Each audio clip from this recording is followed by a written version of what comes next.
I'm here with my girl, all right?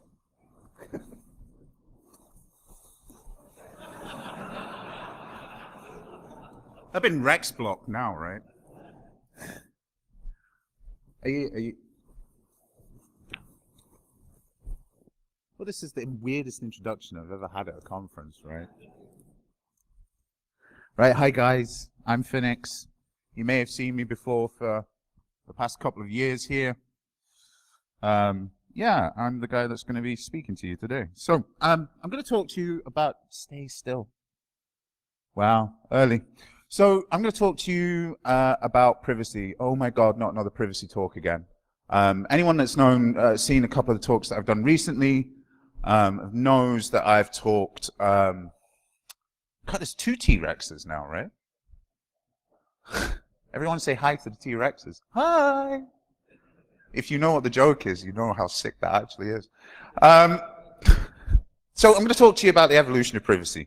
Anyone that's seen the past couple of talks that I've done, I've talked about historical situations in a technical context. Is probably the best way of doing it. So last year I spoke here about what I call nukes and spooks, which is a bit about like 1950s theoretical physicists being a lot like security researchers today. I spoke at another conference recently about state surveillance during the 1500s. Believe it or believe it not, in the 1500s they were spying on people.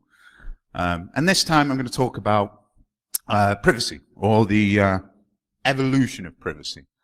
Because we all take it for granted, right?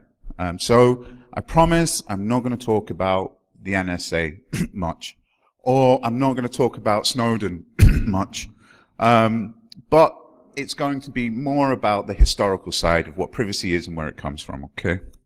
Anyone who's wondering, my name's Finux. I like stealing people's cakes. So privacy. I'm much like a lot of you, really, that this is my worst nightmare. Someone reading my Google search history to you all. Don't worry, I'm not going to do that, right? What I'm guessing is that if I do talk about the NSA, they'll either think that I'm a very bizarre terrorist or dyslexic. It's the latter. So yeah, privacy. So what is privacy? Well, apart from it being dead, which is a bit strange, right? Because very few people can actually tell me what privacy is, right? So who knows everything? I mean, apart from like your other half, but who knows everything? Google. So let's ask Google. Google seemed to think this is privacy. I'm not going to read it for you, right? But of all these rights that we have to protect, this is the wealth of the knowledge that we're getting back from Google. Yay, thanks. So I tell you what, let's ask the experts, okay? You know, because there is privacy experts. There's people making money at it now, which seems a bit strange. So here's Arthur R. Miller. Arthur Miller was, let me pull my notes up, was a scholar for civil rights, professor at the New York University and the associate dean. Yeah, that's really helpful, right? Colin Bennett yet again attempts to define the concept of privacy, generally not met with any success. You kind of see the narrative where we're going with this, right? This is by far my favorite one.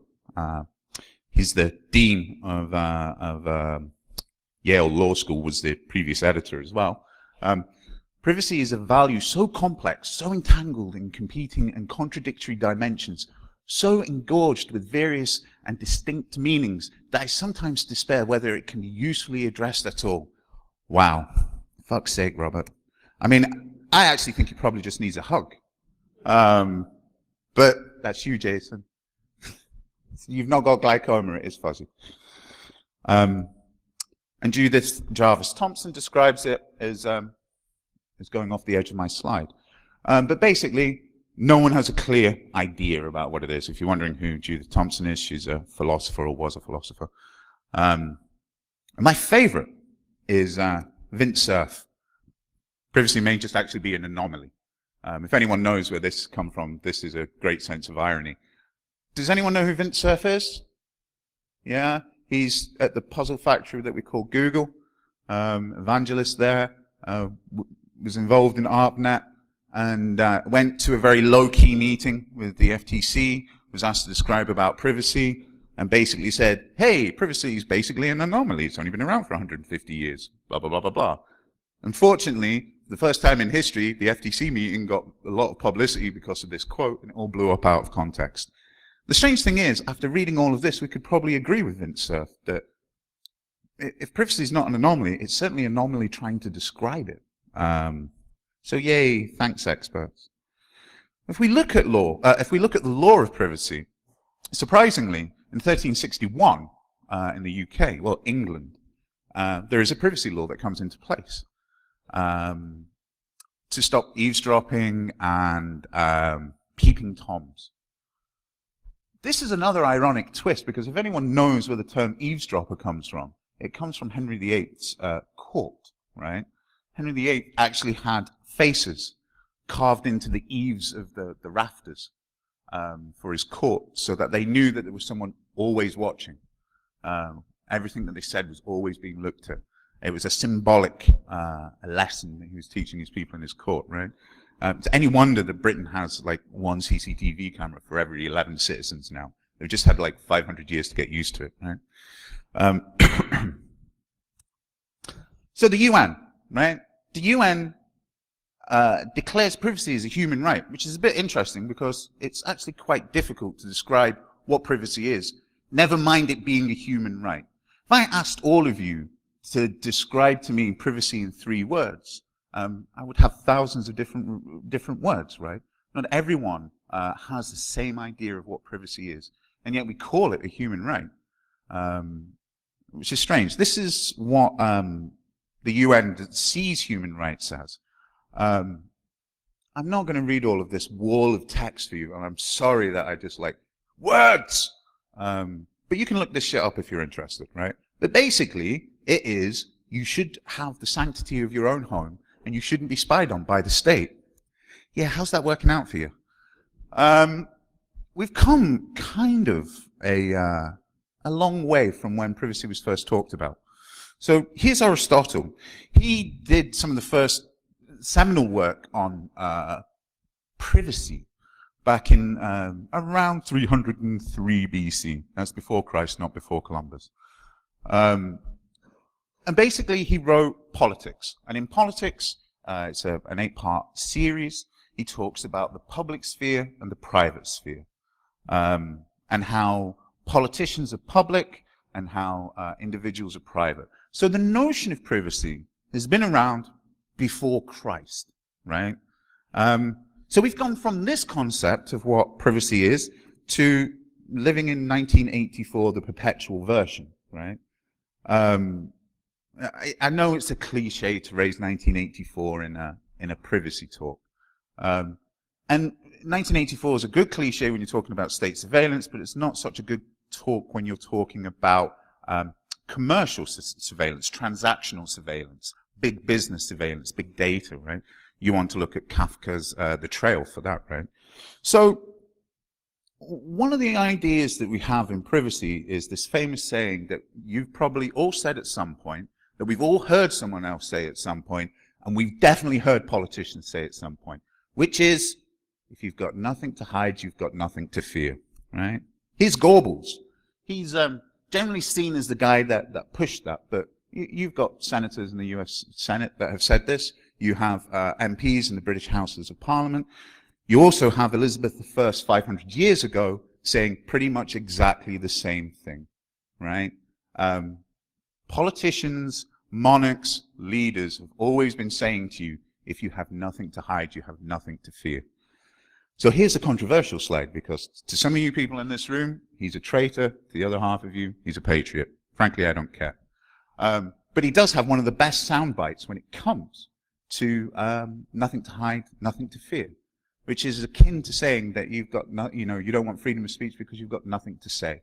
And it's a really good analogy of looking at where the problem lies. I'm going to talk a little bit about the nothing to fear argument later on. Yay, this is where we're living right now, right? But if you think about where privacy comes from, it's very hard to imagine that we had privacy when we lived in huts where we shared with everyone, right? Everyone lived in our own space. It's kind of a weird concept, because how would you have privacy if 10 of you lived in the same hut, right? You know, and it's predominantly because of the fire, right? This invention here made a lot of people live close together. And when the invention of internal chimneys came around and individual rooms started, we started to see an inclusion of privacy. But everything that we did as humans was always shared, right? I'm not arguing that privacy is something that comes afterwards. What I'm arguing is that privacy is something that we've always bartered, right? It's always played a second fiddle to other needs, such as the needs for safety or the need for security and so on and so forth. If you think about how crazy the world is, here is the Picts. These are predominantly my people, right? I'm Scot. Like to run around naked. Well, that's what the Romans say, right? So you can only take that with a pinch of salt. Interesting fact, the Picts stands for painted people. The Romans described these people as the Bretae, okay? The people that come from the painted people. Yes, this is where we get the term Britain from. So Britain actually refers to naked Scots running around with blue face paint. You learned it here first, right? Yeah. This doesn't count as nudity, right? It's art. Okay, we're okay with this. But sex is something that we've always done in front of, up until recently, we always did in front of people. Two lessons to take away from this: that there is always going to be someone tagging something, right? Even in the Romans. So baths, drink, and sex corrupt our bodies, but baths, drink, and sex make life worth living. There's always been rock and rollers as well, by the looks of it. But this is a lot of, if you look at Roman artwork, right, there is a lot of sex going on. And a lot of, it's not limited to opposite sexes, the same sex, animals, everything, right? The Romans were a little bit weird. But what's really interesting, we tend to think that privacy is not a thing at this point, right? But it turns out that there's still some tribes that we were able to do research upon in 1950. And what it seems is that tribes that, collections where people have very limited, not so many private rooms. They prefer to have sex outside, whereas tribes that have private rooms prefer to have sex inside. So it does show that even though we get this idea that intimacy and privacy are the same thing, people will go to extraordinary lengths to protect their privacy in intimate situations. It's a far cry, though, from what we're told about life then, right? These public bathhouses. Interesting story. This is very cultural. I'm a Scot that moved to Germany just under 3 years ago. My girlfriend is a German. And she took me to a sauna. So anyway, we go to the sauna. I'm a very British kind of guy, right? So we get to the sauna, and she says to me, right, we need, it's a public sauna, right? She says to me, right, you need to take your clothes off. And there's me down into my shorts. No, naked. No, naked. No, and literally, to get naked in the sauna in front of everyone. Never felt kind of so vulnerable in all my life, right? But the Germans did not give a shit at all, right? No, like not one eye was back, and they're all walking around, and I was like, wow, at least I'm not as bad as that, right? True story, right? So yeah, if you go to Germany and you're up for the challenge, go and visit the saunas, right? It will, you'll feel good about yourself. Yeah, it was a bit weird. Oh, you should. I'll tell you another anecdote about Chicago in a little while, so you can laugh at the Germans. But I've got one coming for you guys too. But even the most intimate situations of like pooping, right? This is like a very public affair in Roman Roman colonies.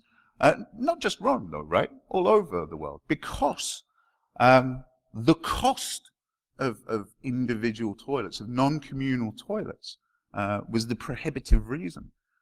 Not because, yay, we all like to have a conversation while you're pooping.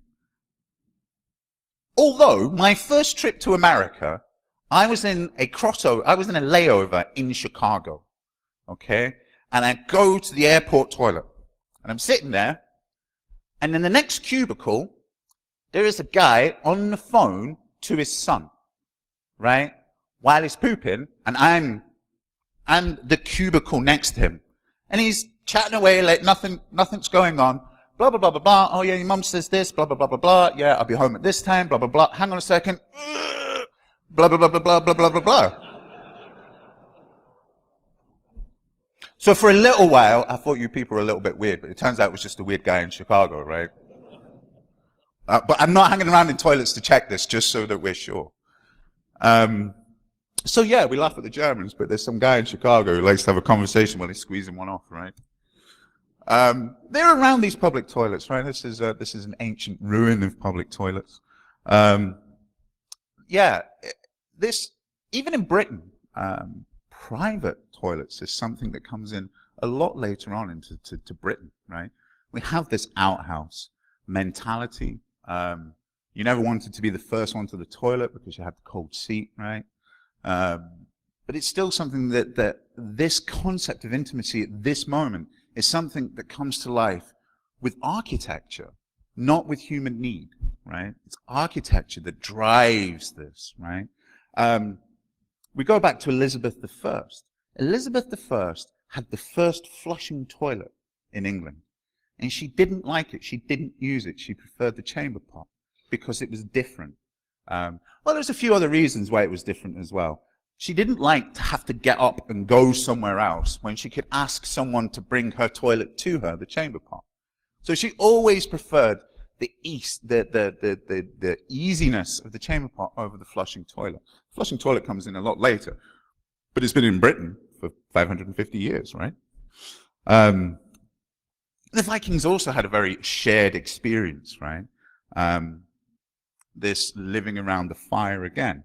Like I say, it is the invention of chimneys that starts to bring in individual private rooms, right? And the reason being is it's awkward when you go to your mate's house and he smokes you out, right? And that's what it boils down to.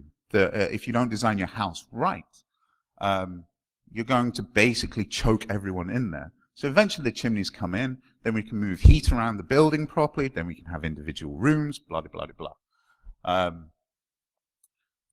Hospital beds, right? So how we slept has changed predominantly over the past 200 years, okay?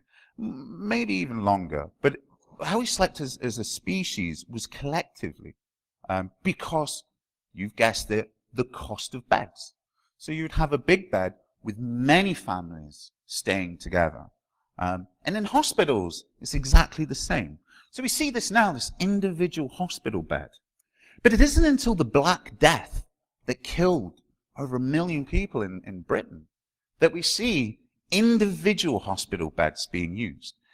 In hospitals then, you would stay as many to a bed as you would be comfortable with house guests. That was pretty much the rule. It was no different. They never thought about the sanitation reason of it. They considered it to be about, you know, you can't, they just couldn't even see the wood for the trees, right? Because everyone sleeps in the same bed, right? And then the Black Death came, killed so many people collectively that things had to change. And then we see the individual beds coming into play.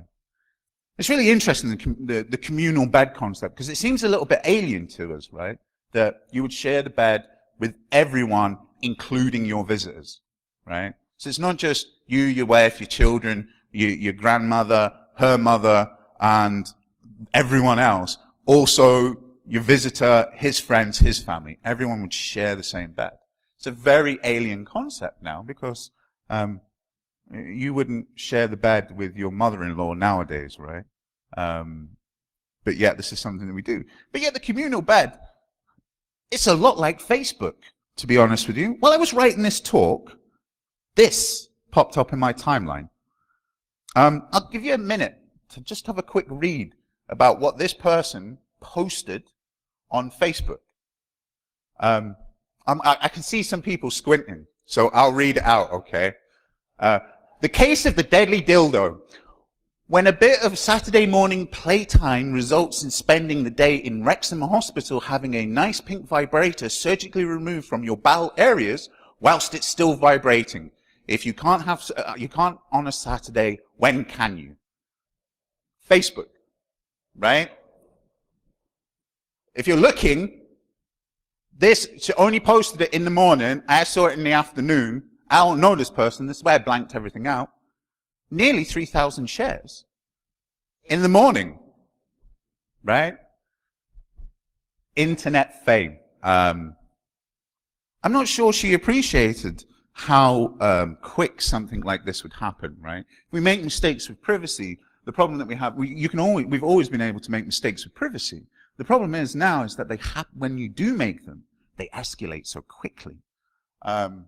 So yeah, but Facebook is a lot like the communal bed, right? We see arguments, we see fighting, we see love, we see hate.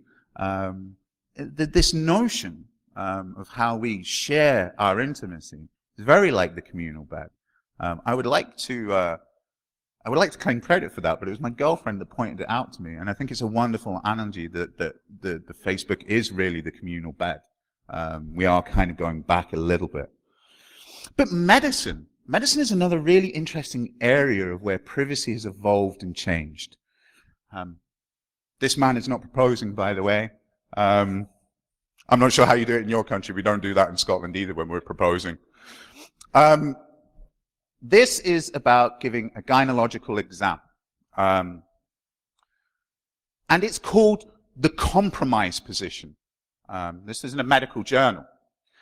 And what this is designed to do is to give the woman privacy during the gynecological exam. But you can see the thinking that went into it, especially with it being named the compromise position. Like there's some trade to be made, right? We've compromised, we've made a deal. It's really bizarre that we gauged privacy, the right to have some dignity, as something that needed to be traded and bartered, right? The German Constitution has dignity as one of its founding principles, right? It's one of the only constitutions that I've ever met, ever seen, that guarantees the person to be treated with dignity. But yeah, medical science has had the same problem, right? It's continually trying to understand how to engage with someone's privacy, their right to be private. And remember, we find it very hard to actually describe what privacy is, but we're still trying to protect it at the same time. And I kind of feel that there's some disjointment there in a lot of the ways. Originally, how I came to think about privacy and how complex it is, don't worry, I'm not a Catholic, but I'm sure some of you are in here. The confessional. Interestingly enough, the confessional has been around in the Catholic faith pretty much from the beginning. However, the confessional used to be public. It was never in a quiet room with just you and your priest, right? But the very notion of the confessional that we see today, in some ways, is the epitaph of private and public information. I mean, so much so that we respect the right, the privacy rights of a Catholic and a priest, far more so than we would respect the rights of a doctor, of a psychiatrist and a patient. You know, that's how much instilled it is upon us. But you used to have to do your confessional in front of everyone. I imagine no one did anything wrong, is what basically happened at that point. Do you have anything to confess? No. No, all's good. Yeah, so this is kind of like an interesting thing that comes into play. Secluded reading, quiet reading. Believe it or believe it not. I'm sure you will believe it, but illiteracy has been a problem in the Western world for a very long time. In the UK, we only eradicated it in 1987, to give you a rough idea. But previously to this, books were very rare, and when you got them, you would share them, you would read them, because finding someone who was capable of reading and finding someone that had access to a book, you would read to everyone. Once the printed press came into being, the access to materials became far more rapidly accessible. right? I know we look at the internet as a revolutionary invention that changed the world. But I can guarantee you the printed press changed more things in the long term. Of course, the history with the internet is still going on, and the printed press is dying out, right? But even this reading, this solitude reading, this sanctity in reading, is actually from a religious virtue. It isn't, yes, it's access to material, but this virtue of solitude is a religious concept, is a Christian concept in some ways. And when the church started to talk about the sanctity of silent learning, then we started to see it become popular. Interesting one. I did a talk about state surveillance and Reformation throughout Europe. If you're interested, you can catch it on YouTube somewhere. And I really wish I had found this information while I was doing this talk. So state surveillance, the old enemy, right? I only chose 500 years because it was a dice throw, right? There is so many history moments about state surveillance, about control being put upon its citizens, trying to find out what its citizens know. But this is an example.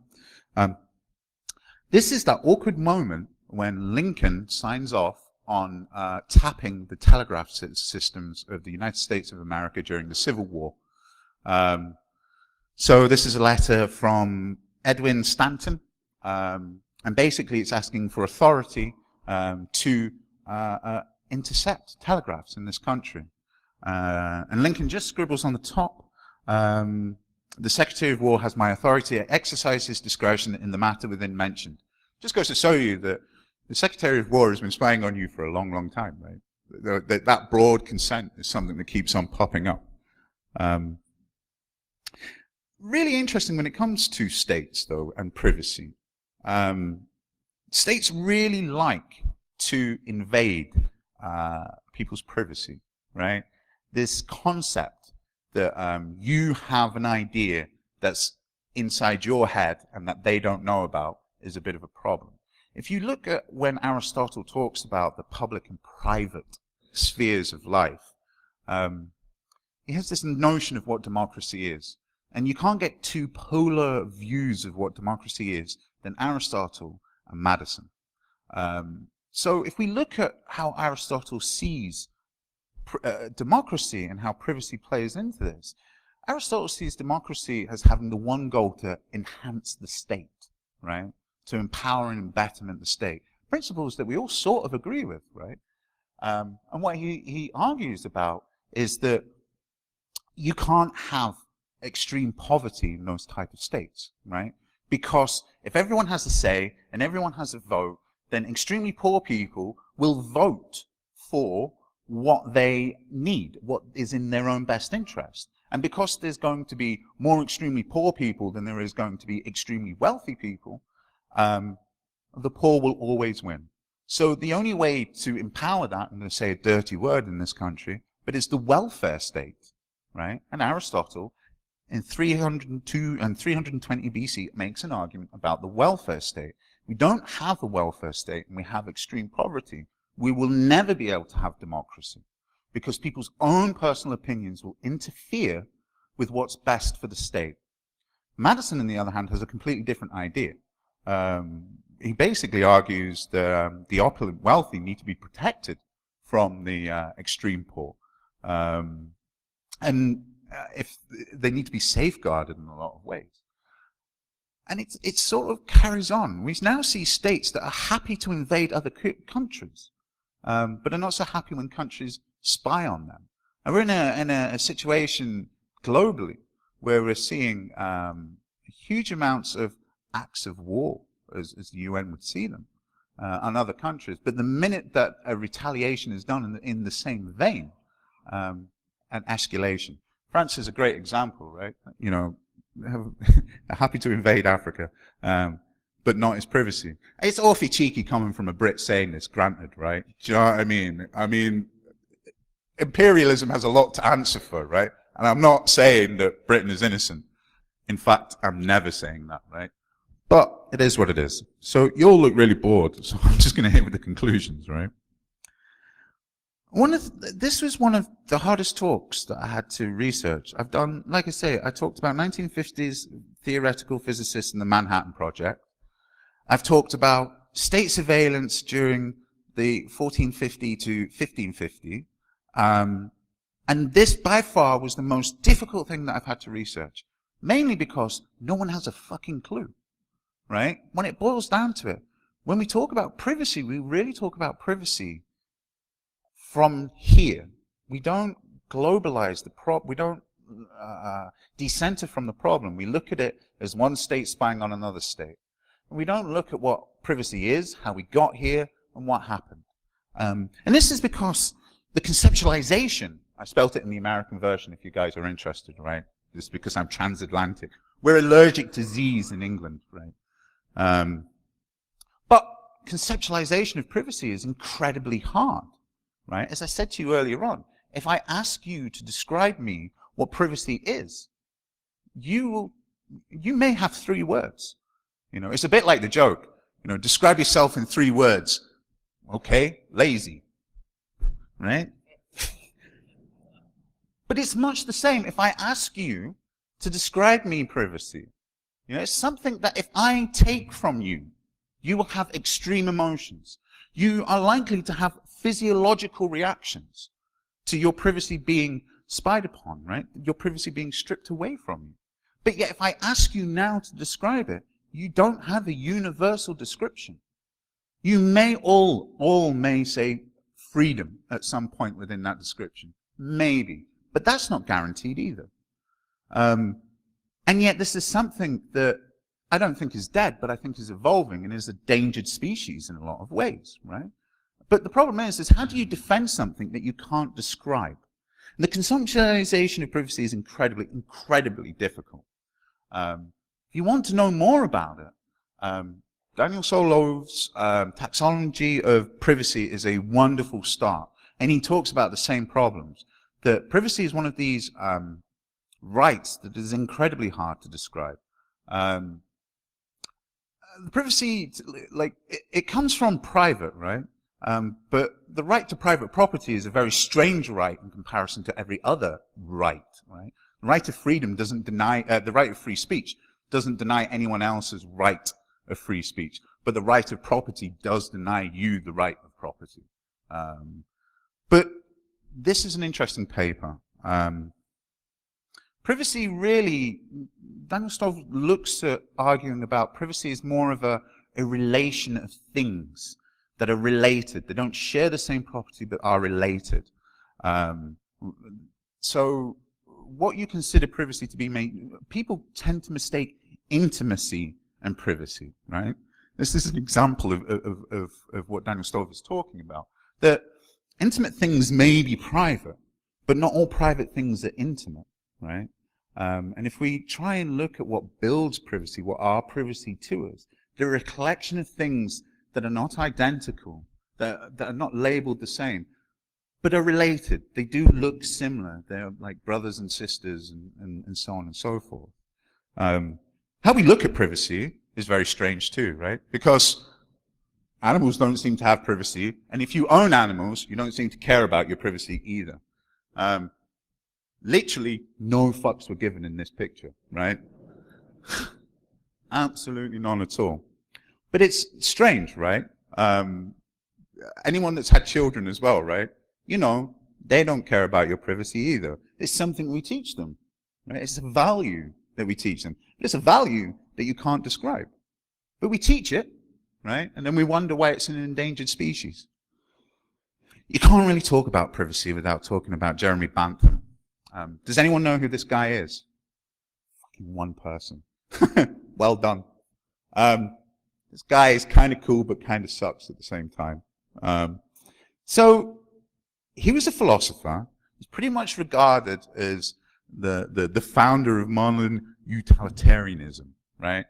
What he's really famous for, and this is when I'm going to kill this pronunciation, but the panopticon, right, is a type of system designed to handle prisoners or the internet. I'll explain that in a second. But beforehand, when we had prisoners, what they did was keep them in cells, in dungeons, underground. And the problem is that when you can't see what your prisoners are doing, that's probably a good time to start digging the escape tunnel, right? So they had a lot of escaped prisoners because they couldn't monitor them, right? And the cost of having a guard for every cell was just infeasible.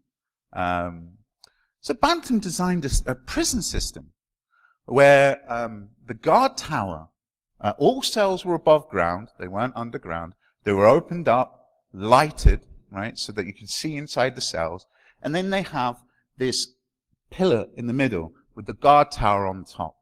And the idea is that the prisoners cannot see inside the guard tower, but the guard tower has an unrestricted view inside.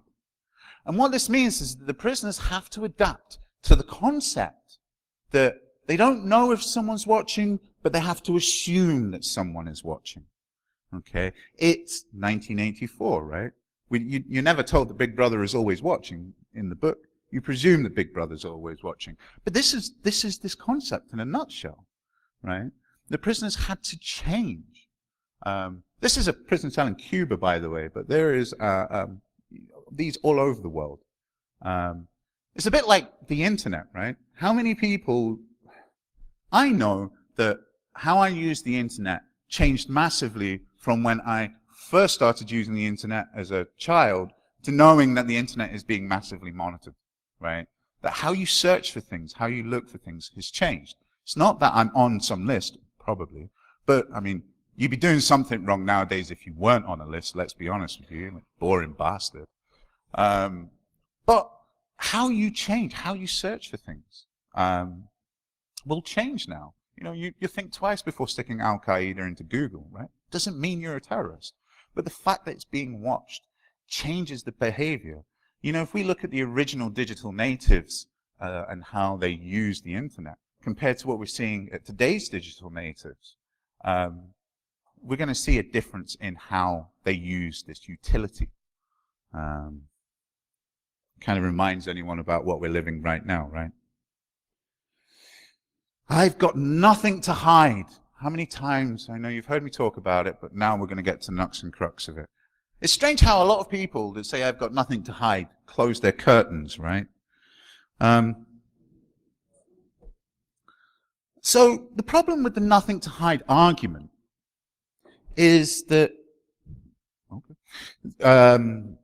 it's based on an underlying assumption that privacy is used to hide bad things. That is the basis premise of I've got nothing to hide, so I've got nothing to fear. If you're doing something wrong, only then have you got something to fear about an invasion of privacy. That's the whole entire argument in a nutshell. That it presumes that privacy is only used to hide bad things. That's all privacy is used for. That's all that argument allows the scope of that argument. However, it kind of, if we could arc back to Snowden's argument about it's akin to saying that you've got, you don't want freedom of speech because you've got nothing to say, but it's even more deep-rooted than this. People who are using this argument inherently are arguing that I don't care about everyone else's rights as long as it doesn't happen to me. That's what ultimately is being argued here. That you wouldn't allow someone to take away free speech, not necessarily because you might have something to say, but because it takes your neighbor's rights away. But we don't protect privacy in the same way. It's been instilled in us that privacy is an attack upon security, right? That you can't have security, you can't have security with privacy, right? There's nothing to actually substantiate that. That's just what we call conventional wisdom, you know, because if absolute degradation of privacy guaranteed you security, then nobody would be getting killed in prisons, right? Everyone would be safe in a prison, right? That's not true either. I know this is a bit of like logic where it's a bit like saying, you know, look, the reason that we have snow in cities is because of snowplows, right? People who mistake causation and correlation, all I'm saying is that they all end up dead. But the reality of it is that if an extraction of privacy guaranteed safety, we wouldn't have had any privacy to start off with. So yeah, people who are using that I've got nothing to hide are basically saying that privacy is used to hide bad things. And I'm not sure that's necessarily true. If you're really interested in this whole notion about by far the best work is Daniel Stover again, seminal work really, on I've Got Nothing to Hide. It's a paper that he wrote a little while ago. 29 pages, very, very worth a read if you're interested, because he does a very good job of trying to break down what privacy is, more importantly trying to break down the concept, the argument, I've got nothing to hide. Because we hear this every day, right? Your politicians will tell you this all day long.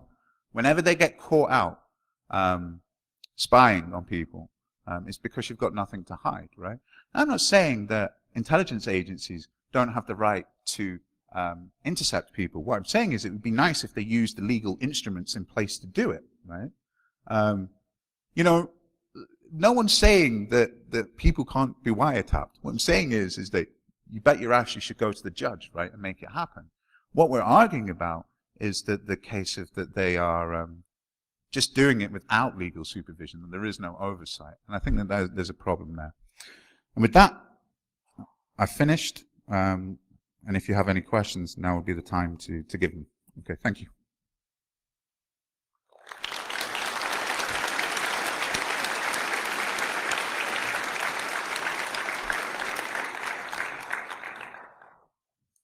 Is that it? No more questions? Oh, I'm not sure if there's a mic, so I'm going to have to repeat.